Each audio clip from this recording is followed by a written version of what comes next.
नमस्कार, आप देख रहे हैं न्यूज इंडिया और आपके साथ मैं हूं भानु दीक्षित। उत्तर प्रदेश की राजनीति में हमेशा ब्राह्मण समाज सॉफ्ट टारगेट रहा है और इसलिए सभी पार्टियां हमेशा चुनाव नजदीक आते अपने समीकरण ब्राह्मणों को फिट करने का प्लान बनाने लगती हैं। ब्राह्मण वर्ग कभी कांग्रेस का फिक्स वोट बैंक हुआ करता था, लेकिन धीरे धीरे क्षेत्रीय दलों के मजबूत होने के बाद यह वर्ग समय समय पर अलग पार्टियों में अपना हित तलाशने लगा। तो वहीं 2007 में बसपा ने ब्राह्मण समाज को लेकर ऐसी सोशल इंजीनियरिंग का ताना बाना बुना कि पहली बार बसपा पूर्ण बहुमत से सत्ता में आ गई। लेकिन 2012 में बसपा से नाराज ब्राह्मणों को सपा ने अपने पाले में किया और पूर्ण बहुमत से अखिलेश यादव ने सरकार बनाई। लेकिन 2017 के चुनाव में एक बार फिर से ब्राह्मणों का सपा से मोहभंग हुआ और वापस बीजेपी की सरकार सत्ता में आ गई। अब 2022 के चुनाव से पहले एक बार फिर से सभी अपने अपने तरीके से इस वर्ग को लुभाने में लगे हुए हैं। समाजवादी पार्टी ने इसके लिए परशुराम की सबसे बड़ी मूर्ति बनवाकर ब्राह्मणों को खुश करने की योजना बनाई है। तो वहीं मायावती और कांग्रेस भी ब्राह्मणों पर अत्याचार का मुद्दा उठा रही है। तो वहीं दूसरी तरफ बीजेपी किसी भी हाल में इस वर्ग को नाराज नहीं करना चाहती। कुल मिलाकर सभी राजनीतिक दल एन केन प्रकारेण ब्राह्मण वर्ग के साथ सहानुभूति जता रहे हैं और कोई भी राजनीतिक दल इस वर्ग से नाराजगी नहीं लेना चाहता। लिहाजा सभी राजनीतिक दलों के एजेंडे में ब्राह्मण वर्ग शामिल है।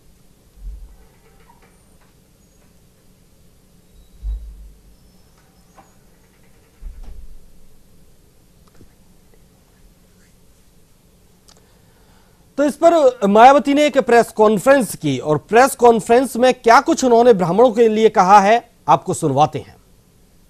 दलित व अन्य पिछड़े वर्गों में जन्मे अनेकों महान संतों, गुरुओं व महापुरुषों के बारे में भी यहाँ मैं ये भी बताना चाहती हूँ कि उत्तर प्रदेश में 4 बार बीएसपी की रही सरकार में इन वर्गों से जुड़े जिन महान संतों, गुरुओं व महापुरुषों के नाम पर उन्हें आदर सम्मान देने के उद्देश्य से अनेकों जनहित की योजनाएं शुरू की गई थी।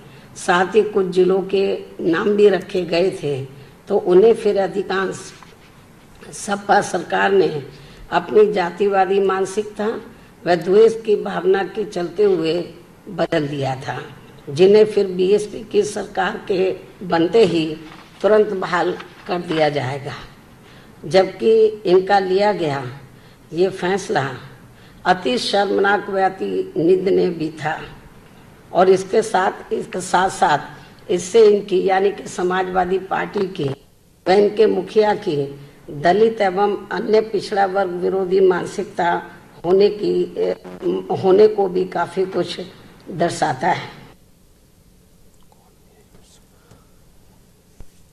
तो मायावती कहती हैं कि वे भगवान परशुराम की मूर्ति बनवाएंगी और सपा से भव्य ये मूर्ति होगी। तो वहीं कहती हैं विकास दुबे की आड़ में ब्राह्मणों को प्रताड़ित किया जा रहा है उत्तर प्रदेश में।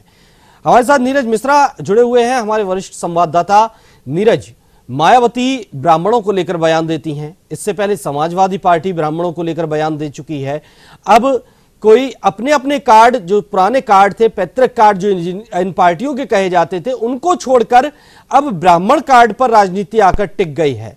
शायद राम का मुद्दा अब नदारद हो गया है। राम मंदिर बनने के बाद परशुराम का मुद्दा छाने लगा है। क्या कहेंगे नीरज?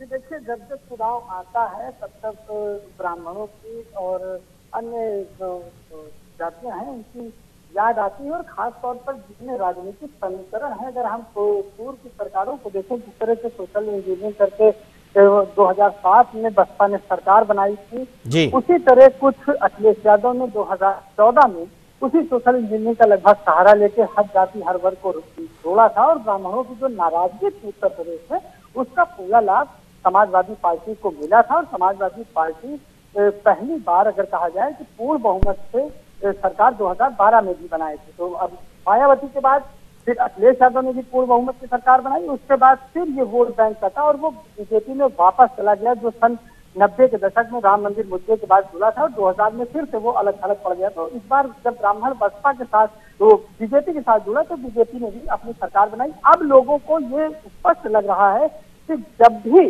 ब्राह्मण किसी पॉलिटिकल पार्टी के साथ जुड़ता है तो उसकी सरकार जरूर बनती है। इसे कहा जा सकता है कि लगातार जिस तरह से सरकारें बनाई गई सपा बसपा और बीजेपी द्वारा, उससे एक जो पूरा रेशियो निकलता है, तो अब उसी हिसाब से ब्राह्मणों को लेकर पॉलिटिक्स हो रही है। सबसे सॉफ्ट टारगेट ब्राह्मण रहे हैं अगर कहा जाए भारतीय राजनीति में, कि जब भी वो जिधर जाते हैं सरकार बनती है, सबसे पहले कांग्रेस के ये फिक्स वोट बैंक हुआ करते थे, ये सबको मालूम है। फिर भारतीय जनता पार्टी आई, उसके बाद दूसरी पार्टियों का जब उदय उत्तर प्रदेश में हुआ तो कहीं न कहीं ब्राह्मणों का भी विभाजन हुआ। बिल्कुल बिल्कुल नीरज, लेकिन यहाँ सवाल ये खड़ा होता है कि सरकार मायावती की भी आई 2007 में, सरकार अखिलेश यादव की भी आई 2012 में, तमाम सरकारें आई, बीजेपी की भी सरकार इस वक्त है, तमाम सरकारें आई और चली गई। तमाम हर बार जब वोट आते हैं ब्राह्मणों की याद आ जाती है, लेकिन किस सरकार ने क्या कुछ कर दिया ब्राह्मणों के लिए, ये तो बताएं ये लोग कि हमारी सरकार में ब्राह्मणों के लिए ये उपलब्धि रही, सपा सरकार में ये उपलब्धि रही, मायावती सरकार में ये उपलब्धि रही, बीजेपी सरकार में ये उपलब्धि रही। ब्राह्मणों का राग अलापते हैं, लेकिन उनके लिए क्या कुछ किया ये कभी नहीं बताते। बिल्कुल इसी बात को मैं कह रहा हूँ कि इसीलिए हर बार अलग अलग राजनीतिक पार्टियों में देखा गया है कि उन्होंने अपने पार्टियों से ब्राह्मण नेताओं को लास्ट समय पर आगे किया और तमाम दावे और वादे कराए गए, और जब भी सरकार बनी तो वो ब्राह्मणों को भूल गए और निश्चित तौर से फिर अगली बार जब ब्राह्मण समाज ने दूसरी पार्टियों पर भरोसा किया तो उसकी सरकार बनी। तो ये लगातार इस तरह अगर देखा जाए 2008 से तो लगातार चल रहा है। और उसके पहले जिस तरह कांग्रेस के साथ 90 से पहले के समय में ब्राह्मण हुआ करते थे, एक छत्र अगर कहा जाए पूरा ब्राह्मण वोट बैंक कांग्रेस की तरफ जाता था। उसके बाद जब मंदिर मुद्दा उठा तो ब्राह्मणों ने भारतीय जनता पार्टी को सपोर्ट किया, और भारतीय जनता पार्टी की स्थिति आज क्या है पूरे देश में, उत्तर प्रदेश में, ये सबको पता है। तो इसी वोट बैंक के लालच में अब इस समय ब्राह्मणों की ओर पासा भेजा जा रहा है कि अब इस बार दाने में एक बार फिर से पड़े, कभी राम, कभी परशुराम, कभी बलराम। तो ये चलता रहेगा ब्राह्मणों को अपनी ओर खींचने के लिए, ये हर पार्टी करती है और अब भी हर पार्टी यही कर रही है कि किसी तरह ब्राह्मण वोट बैंक, और ये बुद्धिजीवी वर्ग है क्योंकि जो इनके पास आए, जो कि एक ब्राह्मण अगर आपकी पार्टी में आता है तो ये सोच है कि वो 10 लोगों को और समझा सकता है आपकी पार्टी में वोट देने के लिए। तो ये सोच एक लेकर हर पार्टी आगे बढ़ रही है। इसलिए अब परशुराम, राम, बलराम, इस तरह जितने भी राम हैं वो सब याद आएंगे आने वाले समय में। बिल्कुल नीरज, अभी ब्राह्मण कार्ड खेला जा रहा है, ब्राह्मणों को जोड़ने की कोशिश की जा रही है। रोकने जाऊंगा, हमारे साथ बीजेपी नेता हमारे साथ जुड़ गए हैं, जावेद मलिक। जावेद मलिक जी, बहुत बहुत स्वागत है आपका न्यूज इंडिया पर। धन्यवाद। जावेद मलिक जी, आरोप आपकी पार्टी पर लग रहे हैं, विपक्ष आरोप लगा रहा है कि आप प्रताड़ित कर रहे हैं विकास दुबे की आड़ में। विकास दुबे के साथ जो हुआ वो पूरे ब्राह्मण समाज के साथ मानकर चल रहा है, और हालांकि इसको लेकर बहुत सी जगह ब्राह्मण समाज में नाराजगी भी देखी गई थी कि जिस तरह से हत्याएं हो रही हैं, ब्राह्मणों को प्रताड़ित किया जा रहा है, उसको लेकर सरकार का विरोध भी कई जगह किया गया। और जो विपक्ष है वो इसका पूरा फायदा उठाना चाह रहा है इस वक्त, और ब्राह्मण कार्ड के रूप में इस मौके को बदलना चाहता है। देखिए, हमारी पार्टी ना तो ब्राह्मणों के खिलाफ है जी और ना ब्राह्मणों को प्रताड़ित कर रही है। रही बात विपक्ष के फायदे उठाने की, तो विपक्ष को कोई फायदा ब्राह्मणों के नाम पर नहीं मिलने वाला है, क्योंकि भारतीय जनता पार्टी ने सबका साथ, सबका विकास और सबका विश्वास हासिल किया है। खाली ब्राह्मण, राजपूत या मुस्लिम की राजनीति भारतीय जनता पार्टी नहीं करती है। भारतीय जनता पार्टी का राजनीति मकसद है जनसेवा। और विकास दुबे के नाम पर, विकास दुबे एक गुंडा था, बदमाश था, वो मारा गया। किसी ब्राह्मण की हमदर्दी उसके साथ नहीं है। कुछ लोग जो गुंडे हैं, मवाली हैं, बदमाश हैं, वही विकास दुबे के नाम पर ब्राह्मणवाद का कार्ड खेल रहे हैं, जिसमें ये पार्टी के लोग सफल नहीं हो पाएंगे। जी, लेकिन जावेद मलिक जी, अब तमाम बातें कही जा रही हैं, तमाम वादे किए जा रहे हैं विपक्ष की ओर से कि हम ब्राह्मणों के लिए ये करेंगे, हम भगवान परशुराम की मूर्ति लगवाएंगे। बीजेपी सरकार ने क्या कर दिया? जब ये लोग सरकार में थे, 5 साल उन्होंने पूरी सरकार चलाई है, सपा हो, बसपा हो या कांग्रेस हो, तब भी परशुराम जी की मूर्ति लगवा सकते थे। परशुराम जी की जयंती हम हर साल मनाते हैं। तब लोग कहाँ चले गए थे? हम तो सभी जयंती मनाते हैं, चाहे परशुराम हो, वाल्मीकि जी हो, मोहम्मद साहब हो, हम सभी की जयंती मना रहे हैं। तब ये लोग क्यों नहीं मनाते थे? चाहे अम्बेडकर जयंती हो। चलिए, बीजेपी की उपलब्धि बता दीजिए, सवर्ण समाज के लिए, ब्राह्मण समाज के लिए बीजेपी की उपलब्धि बता दीजिए। 2.5 साल हो गए सरकार को। के लिए काम नहीं करती है भारतीय जनता पार्टी। सभी धर्मों के लिए, सभी जाति के लिए, सभी लोगों के लिए काम करती है, सबका साथ, सबका विकास और सबका विश्वास के लिए। कोई एक ऐसी योजना का नाम बता दीजिए जो जिसमें ब्राह्मणों को या गरीबों को या राजपूतों को जिसको फायदा ना मिला हो। सिर्फ एक योजना ऐसी बता दीजिए आप उत्तर प्रदेश में या पूरे भारत में जिसको हमारी सरकार ने लॉन्च की हो और उसका फायदा किसी गरीब आदमी को, वंचित आदमी को ना मिला हो। ऐसी कोई योजना नहीं है भारत की। देखिए, ब्राह्मण कार्ड जो चला जा रहा है इस वक्त, चाहे मायावती की तरफ से हो चाहे अखिलेश यादव की तरफ से हो, सभी लोग ब्राह्मणों को लुभाने की कोशिश कर रहे हैं। ब्राह्मणों में भी एक आक्रोश दिखा था जो विकास दुबे हत्याकांड जो हुआ था उसके बाद से, और जो उस विकास दुबे के साथ और जो एनकाउंटर हुए थे उसके बाद से एक लहर चल पड़ी थी उत्तर प्रदेश में, जिसमें ब्राह्मण लोग इस बात का विरोध कर रहे थे कि लगातार एनकाउंटर किए जा रहे हैं जिसमें ब्राह्मण मारे जा रहे हैं, और उसका कहीं ना कहीं उस बात को लेकर सरकार के माथे पर भी शिकन आ गई थी। सर, एनकाउंटर सिर्फ ब्राह्मण के बदमाशों का नहीं हुआ है। बदमाश कोई भी हो, उसकी जाति से, उसके धर्म से कोई मतलब नहीं होना चाहिए।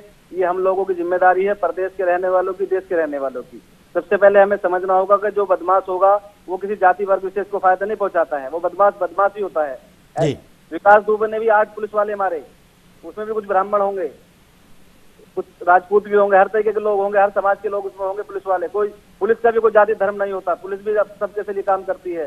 पुलिस को भी लॉ एंड ऑर्डर बनाना होता है प्रदेश के अंदर। तो ये सब छोड़ दो, ब्राह्मण कार्ड को मुद्दा ही नहीं है। और जो ये लोग ब्राह्मण कार्ड खेल रहे हैं वो वही लोग हैं जो अपनी रोटियां सेकना चाहते हैं ब्राह्मणों के नाम पर। और ये देश की जनता, प्रदेश की जनता ये जानती है, माननीय योगी जी की सरकार, मोदी जी की सरकार सभी के लिए काम कर रही है। ब्राह्मण कोई इशू नहीं है, कोई इशू नहीं है। चलिए, मनीष मिश्रा हमारे साथ जुड़े हुए हैं, हमारे संवाददाता, माफ कीजिए नीरज कुमार मिश्रा हमारे साथ जुड़े हुए हैं, हमारे संवाददाता। नीरज, तमाम बातें आप भी सुन रहे हैं और तमाम बातें हो रही हैं, क्योंकि जब विकास दुबे का एनकाउंटर हुआ था उसके बाद से ब्राह्मणों ने एक सुर में इसका विरोध किया था, कई जगह विरोध के सुर उठे थे और सरकार के माथे पर शिकन भी आ गई थी इस विरोध को देखकर कि क्या ब्राह्मण अब बीजेपी सरकार का एंटी होने लगा है। देखिए, अगर विकास दुबे के इनकाउंटर की बात की जाए तो बदमाश की कोई जाति नहीं होती और न ही पुलिस की कोई जाति होती है, ये बात बिल्कुल फैक्ट है। और जितने लोगों ने विकास दुबे के इनकाउंटर का विरोध किया, मैं आपको बताऊं कि अगर उत्तर प्रदेश से कहा जाए तो हर व्यक्ति पॉलिटिकल जो समझ है वो बहुत ज्यादा है उत्तर प्रदेश और बिहार, अगर कहा जाए जिस तरह की बातें होती। तो उत्तर प्रदेश में 2 तरह के ब्राह्मण, अगर मैं कहूँ तो गलत नहीं होगा। एक तो पॉलिटिकल ब्राह्मण है और एक वो ब्राह्मण जिनको समाज में रहना है और लोगों से बातचीत और इस तरह के मुद्दों को उठाते रहे। तो जो पॉलिटिकल ब्राह्मण है उन्होंने बहुत ही चालाकी से विकास दुबे जो एक बदमाश था उसको ब्राह्मण बना के आगे किया और सोशल मीडिया और हर प्लेटफॉर्म पे ये दिखाने की कोशिश की गई कि विकास दुबे ब्राह्मण था, बदमाश था, या मारा गया। तो बदमाश की कोई जाति नहीं होती, विकास के आगे क्या लगा है इससे कोई मतलब नहीं होता। विकास दुबे सिर्फ एक बदमाश था जिसने 8 पुलिसकर्मियों की हत्या की, इसके अलावा उसने तमाम हत्याएं की और हर सरकार में वो फला फूला। जितनी सरकारें आई 2000 के बाद उसमें वो फला फूला और करोड़पति व्यक्ति बना और अपराधी, एक दुर्दांत अपराधी बना। तो इसमें विकास दुबे तो अगर कहा जाए तो हर पार्टी में उसको संरक्षण था। आज विकास दुबे मर गया तो वो ब्राह्मण हो गया, या विकास दुबे का एनकाउंटर हुआ तो वो ब्राह्मण हो गया। बदमाश बदमाश होता है और पुलिस पुलिस होती है। इनको सिर्फ एक नाम से जानना चाहिए। तो विकास दुबे के नाम पर जो लोग भी राजनीति कर रहे हैं वो पॉलिटिकल ब्राह्मण हो सकते हैं, लेकिन जो भी बुद्धिजीवी वर्ग है वो कभी विकास दुबे के साथ नहीं रहा। चलिए हमारे साथ अनुराग भदौरिया भी जुड़ गए हैं, समाजवादी पार्टी के प्रवक्ता हैं। अनुराग जी, स्वागत आपका न्यूज इंडिया पर। जी धन्यवाद। अनुराग जी, मायावती कह रही हैं कि वो परशुराम की भव्य मूर्ति बनवाएंगी ब्राह्मणों के लिए, ब्राह्मणों को प्रताड़ित किया जा रहा है बीजेपी सरकार में, और जो परशुराम की मूर्ति बनवाई जाएगी वो समाजवादी पार्टी की मूर्ति से भव्य होगी। देखिए, मैं आपको बता दूं, समाजवादी पार्टी हर जात, हर धर्म, हर वर्ग का सम्मान करती है। बिल्कुल। जब समाजवादी पार्टी सरकार थी तो विश्व स्तरीय जनसमिति पार्क कहाँ बनाया गया? लखनऊ में। ठीक है। तब तो किसी ने नहीं कहा ना, जनसमिति जी की वहां पे सबसे बड़ी मूर्ति लगाई गई। ठीक है। हम लोग विकास की बात करते हैं, समाज के डेवलपमेंट की बात करते हैं। भारतीय जनता पार्टी विकास मतलब विकास दुबे अपराध का विकास करती है, अपराध अपहरणों का विकास करती है, यहाँ पे प्रौथी का विकास करती है, यहाँ पे नफरत का विकास करती है। कोरोना के संक्रमण बढ़ते चले जा रहे हैं, हॉस्पिटल नाम की कोई चीज कहीं है नहीं, स्वास्थ्य व्यवस्था की बात करती नहीं है, लेकिन आप उससे पूछो जाति धर्म की राजनीति करने में माहिर है। अरे हम समाजवादी लोगों ने चूंकि समाजवादी बड़ी पार्टी है, कुछ वर्ग समाजवादी का चाहता है कि वो परशुराम जी की मूर्ति लगाएं, तो उन्होंने राष्ट्रीय अध्यक्ष जी से बोला कि मैं परशुराम जी की मूर्ति लगाना चाहता हूं, तो लगा रहे हैं। क्योंकि समाजवादी लोग हमेशा विकास और डेवलपमेंट की बात करते हैं। भारतीय जनता पार्टी को दूसरी पार्टी के पेट में दर्द क्यों हो रहा है? जब हमने जनेश्वर मिश्रा जी की इतनी बड़ी हमने पार्क बनाया तब तो पेट में दर्द नहीं हुआ, क्योंकि अब उनको लगता है कि जाति धर्म की राजनीति उनको करनी है, हमें नहीं करनी है। अगर हमें करनी होती तो हमने जनेश्वर मिश्रा जी की इतनी बड़ा पार्क उनके नाम। अनुराग भदौरिया जी, 2012 से 2017 तक आपकी सरकार रही, तब तक मूर्ति क्यों नहीं लगा पाए आप? मैं 2012 से 17 की बात कर रहा हूँ। जनेश्वर मिश्र पार्क 2012 से 17 के बीच में ही बना है। नहीं, तब लगा और था। अरे मैं, आप मेरी बात नहीं समझ रहे हैं। जी, 2012 से 17 के बीच में ही जनेश्वर मिश्र, वो भी ब्राह्मण थे जी, और उनकी भी बड़ी मूर्ति लगी है। वो जी, किसने बनाया है? समाजवादी ने बनाया है। हम समाजवादी लोग हमेशा डेवलपमेंट की बात करते हैं। अब समाजवादी के कुछ वर्ग चाहता है, कार्यकर्ता चाहते हैं कि वो परशुराम जी की मूर्ति लगाएं, तो लगा रहे हैं। तो हमने कहा ना, अब जब हमने बोला परशुराम जी की मूर्ति लगा रहे हैं, समाजवादियों के कुछ हमारे जो डेडिकेटेड कार्यकर्ता हैं, तो भारतीय जनता पार्टी और अदर पार्टी के पेट में दर्द होने लगा कि हम उससे बड़ी बनाएंगे, छोटी बनाएंगे। अरे बनाइए, किसने रोका है आपको? किसी ने रोका है क्या? चलिए, जावेद मलिक हमारे साथ जुड़े हुए हैं बीजेपी पार्टी से। जावेद मलिक जी कह रहे हैं कि हम कभी भी किसी भी जाति की राजनीति नहीं करते और ना ही किसी जाति को प्रताड़ित किया जा रहा है। देखो, बदमाश है जो बदमाश है उनका एनकाउंटर होगा, आगे भी होता रहेगा, चाहे वो कोई भी हो। बदमाशी को जाति धर्म होता नहीं है। और जहाँ तक बात रही मूर्ति लगाने के सवाल की, तो जनेश्वर मिश्र जी का पार्क बनाया, मायावती जी ने मूर्ति लगाई है। किस किस तरह की मूर्ति लगाई सब जानते हैं। इनके घपलों घोटालों को कौन नहीं जानता है, सभा बसपा घोटालों को। भाजपा सरकार में ऐसा कुछ नहीं हो रहा है। भाजपा सरकार ही सबका विकास कर रही है। सारी योजनाओं का क्रियान्वयन सुचारू रूप से किया जा रहा है उत्तर प्रदेश में और पूरे भारतवर्ष में। जी अनुराग जी, भाई साहब, उज्ज्वला योजना साल में एक काम तो गिना दो जो जनता को आप बताओ। हम तो गिना सकते हैं एक्सप्रेस वे बनाए, हम गिना सकते हैं मेट्रो बनाए, हम गिना सकते हैं 100 डायल बनाए, हम गिना सकते हैं हॉस्पिटल, हम गिना सकते हैं स्टेडियम, हम गिना सकते हैं समाजवादी पेंशन, हम गिना सकते हैं लैपटॉप, हम गिना सकते हैं हमने सारे जो डिस्ट्रिक्ट हेडक्वार्टर चाइल्ड लाइन से जोड़ा है, सब हर जगह रोडें बनाई हैं। आप बताइए आपने क्या बनाया है? आपने तो विकास किया, इसमें कोई दो राय नहीं, लेकिन आपने नफरत का विकास किया है, जैसे का विकास किया है। आप हमारा विकास सबको दिख रहा है। अगर अपनी एनसीआर 30% अपराध महिलाओं को डायरेक्ट योजनाओं का लाभ दे रहे हैं। आज गरीबों तक सीधा सीधा के बारे में बताइए, क्या बताएंगे आप? चलिए, जवाब होता नहीं है। आज बोलने लग जाओगे क्या समाजवादी पार्टी? लेकिन अनुराग भदौरिया जी, एकदम से ब्राह्मण प्रेम क्यों जाग उठा है समाजवादी पार्टी का? अभी भी आप समझ नहीं पा रहे। हम तो हर जाति धर्म का, मैंने पहले ही आपको बोला, हर जाति में। क्या पासियों का हमने यहाँ पे जो किला है, पासी किला है, क्या यहाँ पे हम लोगों ने नहीं बनवाया इसको? क्या हमने उसका सुंदरीकरण नहीं करवाया? क्या हमने राम मंदिर, जहाँ पे राम की बात करते हैं लोग, अयोध्या में 15.5 करोड़ रुपए खर्च करके राम की पौड़ी किसने बनवाई? जहाँ वहाँ पे अविरल धारा पानी बहता है, समाजवादियों ने वहाँ पे 52 करोड़ रुपए खर्च करके हमने वहाँ अंडरग्राउंड इलेक्ट्रिफिकेशन कराया। अयोध्या में किसने कराया? समाजवादी ने। 38 करोड़ रुपए खर्च करके वहाँ पे हमने सिविल लाइन समाजवादियों ने डलवाई। वहाँ पे जब समाजवादी सरकार थी अयोध्या में जो शौचालय की व्यवस्था आप देख रहे, इतने लोग गए वहाँ पे 2 करोड़ रुपए खर्च करके हमने आधुनिक शौचालय बनाए। वहाँ पे हमने तट पे वहाँ पे हमने चेंजिंग रूम बनाए। लेकिन भदौरिया जी, अनुराग जी, अभी हाल ही में अखिलेश यादव जी ने कहा था कि ब्राह्मणों को परेशान किया जा रहा है, ब्राह्मण प्रताड़ित हो रहा है उत्तर प्रदेश में। ये किस आधार पर बोला उन्होंने? मेरी सुन लीजिए, जो हमने तो अयोध्या का ही विकास किया ना, हमने मथुरा का ही विकास किया, हमने तो। जावेद मलिक जी, अनुराग जी, आजमगढ़ कहाँ का विकास? बात सुन लीजिए अनुराग जी, सवाल मेरा ये है कि अभी अखिलेश यादव जी ने कुछ दिन पहले ये बयान दिया था कि ब्राह्मणों को परेशान किया जा रहा है बीजेपी सरकार में, प्रताड़ित किया जा रहा है, तो ये किस आधार पर उन्होंने बोला? हमने तो बोला था कि हम यादवों को भी परेशान किया जा रहा है। क्या जितेंद्र यादव को इन्होंने फर्जी इनकाउंटर नहीं किया? नोएडा में जो इंस्ट्रक्टर था उसको गोली मार दी गई। हमने तो बोला विवेक तिवारी को भी इन्होंने लखनऊ में गोली मार दी थी, उसके भी हमने विरोध किया था कि विवेक तिवारी को इन्होंने फर्जी इनकाउंटर कर दिया। हम तो हमेशा हर जाति धर्म की बात करते हैं। अगर किसी हमारे माइनॉरिटी भाई के साथ होता है तो उनके साथ ही बोलते हैं कि गलत हुआ।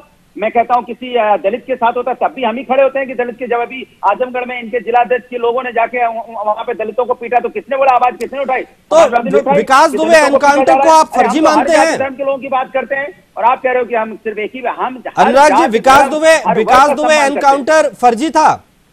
विकास दुबे एनकाउंटर सुप्रीम कोर्ट चला गया। विकास दुबे एनकाउंटर सुप्रीम कोर्ट तय करेगा कि एनकाउंटर फर्जी था कि नहीं था। अपराध कोई भी होगा उसको सजा तो। आज भी दलितों पर हमला कर रहे हो, चाहे कोई और हो, चाहे कोई हो, देखो जो अपराधी है उसे सजा मिलेगी, अपराधियों के साथ कोई नहीं खड़ा है, अगर कोई खड़ा है तो भारतीय जनता पार्टी खड़ी है। जी जावेद जी, क्या जवाब है इस बात का? आपने विकास दुबे को संरक्षण दिया था, माननीय अखिलेश जी ने विकास दुबे के साथ फोटो वगैरह खिंचवाई है, उसको पूरा संरक्षण दिया है। विकास दुबे का विकास आप ही ने किया था, हमने तो उसका नाश किया है, मदद की, उसको छुड़ाया। ये मेरी बात नहीं है, विकास दुबे ने खुद अपने ऑडियो में बोला है, खुद वीडियो में बोला है, ये पब्लिक जानती है कि इनके विधायकों का नाम क्या था, उसमें उन्होंने मदद की थी।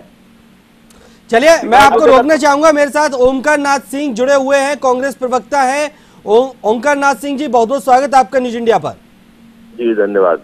ओमकार नाथ जी, आज बात हो रही है, जो मायावती ने आज बयान दिया है, उन्होंने कहा है कि हम परशुराम की भव्य मूर्ति बनवाएंगे, ब्राह्मणों के साथ ज्यादती हो रही है, उनको प्रताड़ित किया जा रहा है। एकदम से मायावती को ब्राह्मणों की याद आ जाती है। कभी जो ब्राह्मण कांग्रेस के करीबी हुआ करते थे वो उनसे दूर हो गए, लेकिन अन्य पार्टियों ने उन्हें लपक लिया। क्या ब्राह्मण वोट की राजनीति चुनावों से पहले इसी तरह होती रहेगी?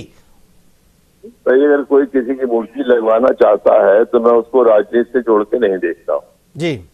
ये हर व्यक्ति का अपना अधिकार है, वो किसी की भी मूर्ति लगवाए, किसी की मूर्ति न लगवाए, इससे कोई हमें सरोकार नहीं है। और इससे किसी ब्राह्मण का वोट किसी की पाले में आ जाए, मुझे इसको भी मैं नहीं जानता हूँ। देखिए भारतीय जनता पार्टी करीब 6 से 7 मिनिस्टर है, चीफ सेक्रेटरी यूपी ब्राह्मण है, डीजी का ब्राह्मण है, additional home chief secretary home जो है वह ब्राह्मण है। लेकिन उसके बाद भी सिर्फ 2020 की घटना ले तो 4 जनवरी से लेके और आज तक लगभग 28 वारदातें ऐसी हुई हैं जिसमें ब्राह्मणों की हत्या हुई है। इनकी संख्या लगभग 100 के करीब है। कहीं 4 हुए, कहीं 5 हुए, कहीं 2 हुए, कहीं 1 हुए, कहीं 3 हुए, इस तरह से कहिए तो मैं आपको नंबर और वो सब दे सकता हूँ। तो ये एक सोचने की बात है। हत्याएं और भी जातियों की हुई हैं, दलित की भी हुई है, मुसलमान की भी हुई है, यादव की भी हुई है। कांग्रेस ने इसके लिए आवाज क्यों नहीं उठाई? उठाई है, आपने देखा नहीं शायद? क्या हमने बहुत बार उठाई जी, और कई बार इसकी मीटिंग की पर कहा, हमारे जिताब ने हर जगह इस बात को उठाया है। आप पिक्चर देख लीजिए, आप समाचार पत्र देख लीजिए, हर जगह उठाया है उन्होंने। तो हम इस पर चिंतित हैं। ब्राह्मण के साथ साथ में जो कानून व्यवस्था इस समय खराब चली हुई है, अभी कल ही मुरादाबाद में एक बच्चे का अपहरण हुआ, 30 लाख की फिरौती मांगी जा रही है। जी। आप बताइए, अगर इस तरह की घटनाएं घटित होंगी, हम लोग घर के बाहर निकलते हैं, ये नहीं मालूम होता कि शाम तक सुरक्षित आ जाएंगे कि नहीं आ जाएंगे। तो जो ये जावेद मलिक हमारे साथ जुड़े हुए हैं। ओमकार नाथ जी, बीजेपी से जावेद मलिक जुड़े हुए हैं हमारे साथ, उनसे इस सवाल का जवाब ले लेते हैं। जी जावेद जी, आपने सुना ओमकार नाथ जी को, सीधा सीधा कह रहे हैं कि कानून व्यवस्था बिगड़ चुकी है उत्तर प्रदेश में, तमाम वारदातें हो रही हैं, कब क्या हो जाए, किसका अपहरण हो जाए, कितने लाख की फिरौती का फोन आ जाए, कुछ पता नहीं है। सुबह घर से निकल के शाम को पहुंचेंगे या नहीं, पता नहीं है। जावेद जी, चलिए सर, जावेद जी आवाज पहुंच रही है आप तक? सर संपर्क उनसे टूट गया है इस वक्त। बिल्कुल ओमकार नाथ जी, आपने सवाल उठाया कि तमाम जो वारदातें हो रही हैं वो हर कोई देख रहा है। उत्तर प्रदेश में अपहरण की वारदातें बढ़ गई हैं, फिरौती की वारदातें बढ़ गई हैं, लेकिन इस वक्त जिस तरह की बातें हो रही हैं ब्राह्मणों को लेकर, क्या वो सिर्फ एक वोट बैंक दिखाई देता है ब्राह्मणों में? उन बातों को लेकर अगर देखा जाए, क्योंकि तमाम सरकारें आपकी भी रही थी, जो लोग इस वक्त बात कर रहे हैं वो अपनी सरकारों में तो कोई मूर्ति नहीं लगा पाए। ये तो इनको जिनको लगाना है वो इस चीज को सोचे और ये जवाब दें जी। हमने कभी इस बात का कभी प्रयास नहीं किया कि हमको फला व्यक्ति की मूर्ति इसलिए लगानी है कि हमको उसकी जात का वोट मिले। कांग्रेस पार्टी सदैव एक सेक्युलर पार्टी रही है और वो सभी जातियों और धर्मों को लेकर चलने वाली पार्टी है। हमने उस भारत का निर्माण किया है जिसमें हम भारतीय होने पर गर्व महसूस करते हैं। हम किसी जाति विशेष या धर्म विशेष का होने पर गर्व महसूस नहीं करते जी। जाति और धर्म समाज को बांधने के लिए होता है, बिल्कुल, और समाज में आदमी मनुष्य के प्रकार से रह सके उस तरह इसलिए होता है, और इसलिए नहीं होता है कि हम इस जात के हैं तो हमारा ही वर्चस्व होना चाहिए या हम इस धर्म के तो हमारा ही वर्चस्व होना चाहिए। बिल्कुल, बहुत बहुत शुक्रिया ओमकार नाथ जी आपका हमारे साथ जुड़ने के लिए। जी, फिलहाल वक्त इजाजत नहीं देता चर्चा को बढ़ाने के लिए, तो वहीं जावेद जी आपका भी बहुत बहुत शुक्रिया, अनुराग भदौरिया जी आपका भी बहुत बहुत शुक्रिया हमारे साथ जुड़ने के लिए, इस चर्चा में शामिल होने के लिए। तो बता दें कि सपा बसपा का ब्राह्मण प्रेम दिखाई देने लगा है। 2022 के चुनावों से पहले ही ब्राह्मणों को रिझाने की कोशिश की जा रही है। इस वक्त जो हाल ही में वारदातें हुई, एनकाउंटर जो हुए हैं, उनका हवाला देकर कहा जा रहा है कि ब्राह्मणों को प्रताड़ित किया जा रहा है। लेकिन बताने की अपराधी की कोई जाति नहीं होती, चाहे कोई भी सरकार हो, अगर कोई भी जाति का शख्स अपराध करेगा तो उसको बख्शा नहीं जाएगा। फिलहाल इस चर्चा में इतना ही। दीजिए इजाजत, नमस्कार।